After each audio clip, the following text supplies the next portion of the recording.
সাম্প্রতিক বিষয়াবলী নিয়ে আবার আমরা আসলাম। আমরা যদি বলি এই দেশে বাংলাদেশের প্রকৃত সংখ্যালঘু কারা? এই প্রশ্নটা আমার কাছে মনে হয় যে খোলামেলাভাবে এখন কথা বলার সময় আসছে। আমরা যদি ২ ভাগে দেখি, একটা হলো বৃহৎ জাতিগোষ্ঠী এবং ক্ষুদ্র জাতিগোষ্ঠী। এই হিসাবে যদি আমরা করি, তাহলে আপনারা দেখবেন যে আমাদের প্রকৃত সংখ্যালঘু যদি বলেন, আমরা কিন্তু তাদের নাম ঠিকভাবে উচ্চারণই করি না।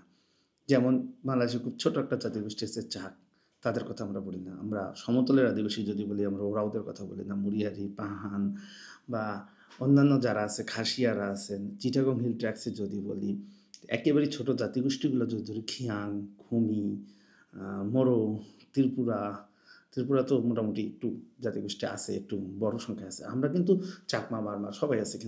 কিন্তু আমরা কিন্তু তাদের কথা বলি না। আমরা শুধুমাত্র আমাদের জায়গা থেকে আপনারা খেয়াল করবেন যে হিন্দুদের নাম যতটা উচ্চারণ, ধর্মীয় সংখ্যালঘু হিসাবে হিন্দুরা কিন্তু বৃহৎ, এবং তাদের মানে সংখ্যালঘুর মধ্যে যারা বৃহৎ তাদের কথা যতটা উচ্চারণ হয়, ততটা কিন্তু আমরা একেবারেই ক্ষুদ্র জাতিগোষ্ঠীর ক্ষেত্রে আমরা কিন্তু কেউই কথা বলি না। এখন যদি দেখি যে সাম্প্রতিক সময়ে যে ঘটনাটা ঘটছে, ইসকনকে নিষিদ্ধের কথা উঠতেছে, বিভিন্ন ধরনের কথা উঠতেছে। তো এই জায়গাটা থেকে আমার কাছে মনে হয় বৃহৎ জাতিগোষ্ঠীর মানুষের সর্বপ্রথম যে সমস্যাটা হচ্ছে, এটা অনেকে অন্যভাবে নেবেন না, আমি খুব ভালো জানি সেটাও না, কিন্তু এরা বেশিরভাগই কোনো কিছু সম্পর্কে জানেই না। তাদেরকে যদি জিজ্ঞেস করেন ইসকন কী, এইটা ওরা কিন্তু পূর্ণাঙ্গভাবে বলতে পারবে না যে আসলে ইসকন ধর্মীয় সংগঠন, সাংস্কৃতিক সংগঠন বা এদের কার্যক্রম কী, কার্যক্রম কতটুকু বিস্তার। শুধু কথায় ওই যে পাইছে কপি পেস্ট কিছু কথাবার্তা আছে যে সন্ত্রাসী সংগঠন। সন্ত্রাসী নামটা বলা তো খুব সহজ, কিন্তু আসলে সন্ত্রাসী সংগঠন আপনি ধর্মীয় দৃষ্টিকোণ থেকে যদি আপনি এভাবে বিশ্লেষণ করেন, তাহলে হেফাজতে ইসলাম কি? আবার ধরেন জামাত শিবির, সন্ত্রাসী সংগঠন। শিবিরের কার্যক্রম কীরকম ছিল আপনার মনে হয়? এখন ইসকনের নাম আপনারা টানতে পারেন, এভাবে যদি হিসাব করেন আপনার ইসকনের নাম টানতে পারেন, কিন্তু আপনার ইসকনের কিন্তু ওইভাবে আমি আমি জানি অনেকগুলো কথা যারা জনপ্রিয় হবে না, মানে জনগণ যদি দেশের 18 কোটি মানুষের মধ্যে 15 কোটি মানুষ যদি একটা ভুলটাকে ওরা যদি সত্য হিসাবে প্রতিষ্ঠা করতে চায়, তাহলে কিন্তু অনেকে মানে জনপ্রিয় সবসময় সত্য হয় না। এইটাই হলো সবচেয়ে বড় কথা। এবং এই কারণেই এই বিষয়গুলো জানার ব্যাপার আছে, বোঝার ব্যাপার আছে। এবং ইসকনের কার্যক্রমের সঙ্গে আমি অনেকটা পরিচিত। আমি এই কন্টিনিউয়াস ল্যান্ডস্কেপ নিয়ে আমি কাজ করতে গিয়ে আমি একটা সময় গোয়াতে দীর্ঘদিন ছিলাম। তখন আমি ইসকনের কার্যক্রম দেখছি। ওখানে বিভিন্ন নানা দেশের লোকজন ছিল। আমি ইসকনের কার্যক্রমের সঙ্গে আমি অনেকটা পরিচিত। কিন্তু চিন্ময় কৃষ্ণ দাস উনি যদি কোনো অপরাধ করে থাকেন, আমার সরকারের এই কথাটা খুব ভালো লাগছে। রিজওয়ান হাসান দেখলাম যে সরকার উপদেষ্টা উনি চমৎকারভাবে বলছেন যে ব্যক্তি মানুষের দায় তো সংগঠন আসলে নিতে পারে না, সংগঠনকে দেয়া যায় না। ঠিক একইভাবে যদি ধরেন মামুনুল সাহেব কোনো অপরাধ করে থাকে, সেইটার দায় পুরো হেফাজতে ইসলামকে দেয়া যায় না, এইরকম বিষয়টা। তো এইভাবে আপনি কিন্তু এখানে একটা বড় ধরনের কিন্তু আছে। কিন্তুটা কোথায়? আমরা দেখতে পারছি যে এই দেশে যদি আমরা বলি, আমরা যদি কম্পেয়ার করি, আমি আমি সংখ্যালঘু কারা, ওই প্রশ্নটাতে আমি আবার আসতেছি। হ্যাঁ, এবং সংখ্যালঘু ডেফিনেশনটা আমরা যে ভুলভাবে উপস্থাপন করতেছি এবং ভুলভাবে সবাইকে জানানোর চেষ্টা করতেছি, সেটাতে আমি পরে আসতেছি। আমি আগে বৃহৎ সংখ্যালঘুদের কথা বলি ২ দেশের। কারণ ২ দেশের পার্সপেক্টিভ থেকে আসলে ব্যাপারগুলোকে এড়ানোর কোনো সুযোগ এই মুহূর্তে নাই। এখন যদি ইন্ডিয়াতে বলি, ইন্ডিয়াতে আপনারা দেখবেন যে মুসলমানরা ওখানে কিন্তু ব্যাপক আকারে নির্যাতিত, নিপীড়িত। আপনারা সাম্প্রতিক সময়ের ঘটনাও যদি দেখেন, ওনারা বাবরি মসজিদ ভাঙ্গার পরও আপনারা দেখবেন তাদের কিছু লোকজন আছে, তারা মসজিদের নিচে মন্দিরের অস্তিত্ব খুঁজে পায়। এইসব নিয়ে রিড করে এবং দাঙ্গা করে ৩ জন মারা গেছে। কিছুদিন আগেই আপনারা ১ সপ্তাহ হয়নি, ৩ জন মারা গেছেন। এবং তারা দেখলাম যে আজমির শরীফের নিচেও নাকি তারা এইরকম কিছু খুঁজে পাচ্ছে।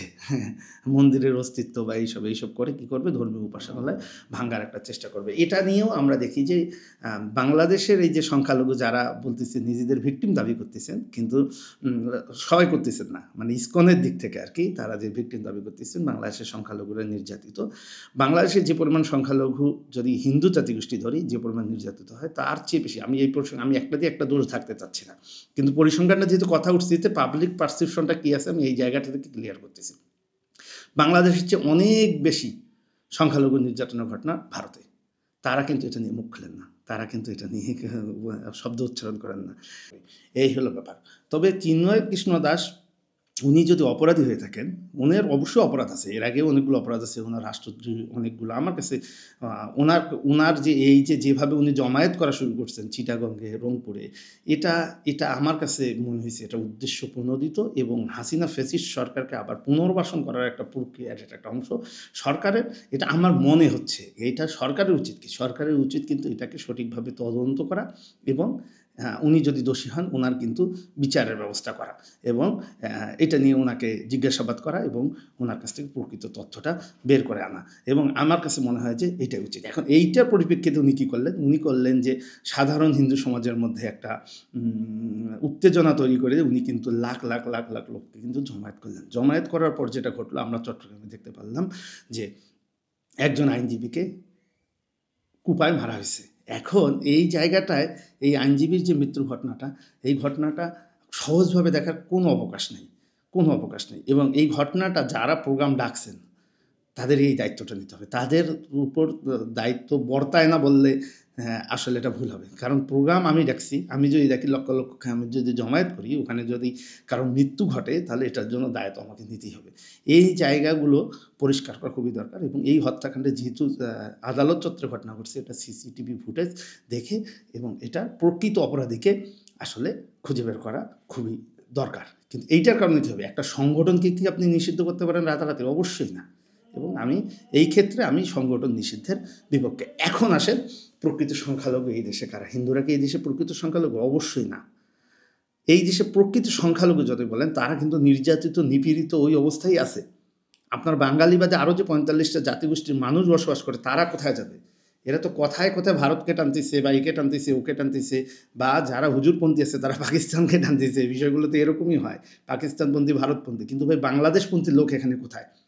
আমার প্রকৃত যে আদিবাসীরা, প্রকৃত যে ক্ষুদ্র জাতিগোষ্ঠীর মানুষরা তারা কিন্তু খুবই নিপীড়িত এবং নির্যাতিত অবস্থায় আছে। চিটাগং হিল ট্র্যাক্সে কিছুদিন আগে যে ঘটনাগুলো ঘটলো, সেই ঘটনাগুলো কয়টার বিচার হয়েছে এখন পর্যন্ত আপনারা বলেন? 4 জন যে মারা গেল, অনিক, ধনঞ্জয়, রুবেল, জুনান, এরা যে মারা গেল তাদের ঘটনাগুলোর কি কোনো বিচার হয়েছে? হয়নি। যতগুলো উপাসনালয়ে হামলা হয়েছে সেটার কি বিচার হয়েছে?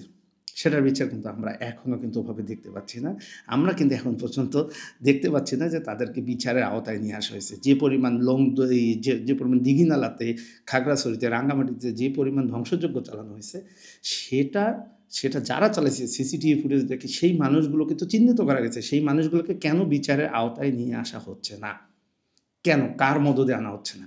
এই জায়গাগুলোকে আপনি যদি সংখ্যালঘুকে আসলেই আপনি সংখ্যা এবং এই যে সংখ্যালঘু যখন নির্যাতিত হয়েছে তখন এই ইসকনরা কি কোনো বক্তব্য দিছে এটা নিয়ে? খুব স্ট্রংলি কি তারা দাঁড়াইছে?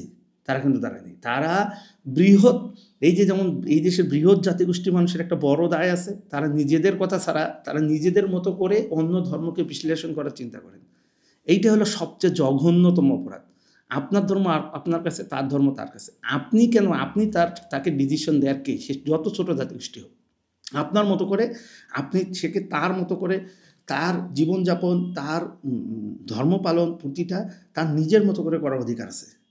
এই জায়গাটাকে এস্টাবলিশড করা আজকে খুবই জরুরি হয়ে পড়ছে। বাংলাদেশের প্রকৃত সংখ্যালঘু যারা, তারা কিন্তু সংখ্যালঘু অবস্থায় আছে এবং তাদের কিন্তু যাওয়ার কোনো জায়গা নেই। আপনি এখন বলেন যে একদম চাক, যার জনসংখ্যা ২,৫০০-৩ হাজার, এই জাতিগোষ্ঠীটা কোথায় যাবে আসলে? কোথায় গিয়ে আশ্রয় নেবে? তার কোন দেশে আশ্রয় নেবে?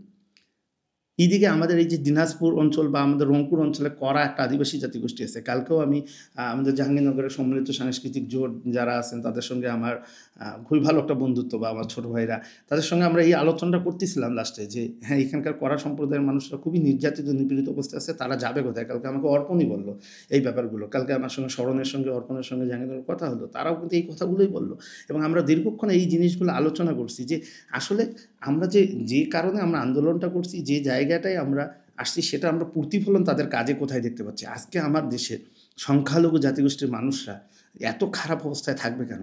আমি এখন ইন্ডিয়ার কথা আপনি প্রসঙ্গ ছাড়েন, আমার দেশে কোনো হিন্দু নির্যাতন হবে কেন? নির্যাতন হয়েছে, এটাকে এড়ায় যাওয়ার কোনো সুযোগ নেই। কিন্তু যে স্কেলে প্রচার করা হচ্ছে, যে স্কেলে ওরা হাসিনা ফেসিস্টরা যে স্কেলে প্রচার করতেছে, ব্যাপারটা তো এরকম না। আমরা যদি বলি ইন্টেনশনালি পলিটিক্যাল যে পার্সপেক্টিভ, ওইটা বাদ দিয়ে কিন্তু বাংলাদেশে হিন্দু নির্যাতনের ঘটনা কিন্তু ৫ই আগস্টের পর কিন্তু হয়নি। সেভাবে আপনারা লার্জ স্কেলে শুধু ইন্টেনশনাল হিন্দু মন্দিরে আক্রমণ করা হয়েছে বা তাদের বাড়িঘরে লুটপাট করা হয়েছে, এই জাতীয় কোনো ঘটনা বড় স্কেলে হয়নি, যেটার জন্য একদম ইন্টারন্যাশনালি একদম লাফালাফি শুরু হবে, এই ব্যাপারগুলো হয়নি। তাহলে আমার এখানে যেটা হয়েছে সেটা হলো আমার ক্ষুদ্র জাতিগোষ্ঠীর মানুষরা তাদের ধর্মই পালন করতে পারেনি। কঠিন জীবদান এবারে পাহাড়ে বর্জন করা হয়েছে। এইটা নিয়ে কোনো কথা আছে? এইটা নিয়ে কেউ কি ভাবতিছে যে হ্যাঁ, তারা কঠিন জীবদান সংখ্যাগুরু মানুষের কার কাছে আপনারা এটা শুনছেন যে আসলে কঠিন জীবদান তারা পালন করতে পারছে? তারা পালন করতে পারেনি। তাহলে এই দায়গুলো আসলে কার? তাহলে প্রকৃত সংখ্যালঘু কারা? আমার এই ক্ষুদ্র জাতিগোষ্ঠীর মানুষরা। এই দায়টা থেকে আমাদের এড়ানোর আসলে কোনো সুযোগ নাই। এই হলো ব্যাপার যে বাংলাদেশের প্রকৃত সংখ্যালঘু নিয়ে যদি আপনারা কথা বলেন, তাহলে আমাদের সংখ্যালঘু জাতিগোষ্ঠীদের এদের নিয়ে কথা বলতে হবে এবং এদের জীবনমান, আমাদের চা শ্রমিকদের, আমাদের পাহাড়ের আদিবাসীদের, আমাদের সমতলের যে ছোট, ছোট জাতিগোষ্ঠীর মানুষরা আছে তাদের এই যে জাতিগোষ্ঠীগুলো আছে বা তাকে আদিবাসী বলেন বা ক্ষুদ্র জাতিগোষ্ঠী বলেন, যেভাবেই ডাকেন না কেন, কিন্তু এই মানুষগুলোর যে ন্যায্য অধিকার, তারা দীর্ঘদিন ধরে তাদের ন্যায্য অধিকার থেকে বঞ্চিত। সেই অধিকারগুলো ফেরাই দিতে হবে এবং সাথে আমাদের সনাতন ধর্মাবলম্বী যারা আছেন বা ধর্মীয় সংখ্যালঘু যদি আমরা বলি, বৃহৎ জাতিগোষ্ঠীর মানুষের দায়িত্ব হলো ধর্মীয় আমাদের যত অন্য জাতিগোষ্ঠীর মানুষ আছে তাদেরকে সমান সুযোগ যেন সবাই পায়, সবাই যেন সমানভাবে ধর্ম পালন করতে পারে এই দেশে এবং প্রতিটা জাতিগোষ্ঠী যেন তার স্বতন্ত্রভাবে তার সংস্কৃতি থেকে শুরু করে, জীবনযাপন থেকে শুরু করে, ধর্ম পালন থেকে শুরু করে প্রতিটা জিনিস যেন স্বাচ্ছন্দ্যে তারা এই দেশে বসবাস করতে পারে। এইটা নিশ্চিত করা আমাদের সংখ্যাগুরু মানুষদেরও দায়িত্ব। এটাই ছিল কথা। সমস্ত ধরনের হিংসা ভেদাভেদ আমরা ভুলে যাই, নতুন একটা বাংলাদেশ আমরা গড়ার স্বপ্ন দেখি এবং বাংলাদেশের যারা নাগরিক, সংখ্যাগুরু হন, সংখ্যালঘু হন, সংখ্যালঘু জাতিগোষ্ঠী হন, সংখ্যাগুরু জাতিগোষ্ঠী হন, সবাই কিন্তু আমরা এই দেশের নাগরিক এবং আমাদেরকে সবাইকে নিয়ে একসঙ্গে চলতে হবে এবং সকল ধরনের হিংসা ভেদাভেদ বিদ্বেষ পরিহার করতে হবে। এতটুকু ছিল আজকের কথা। আজকের মতো এখানেই ভালো থাকবেন। শুভরাত্রি।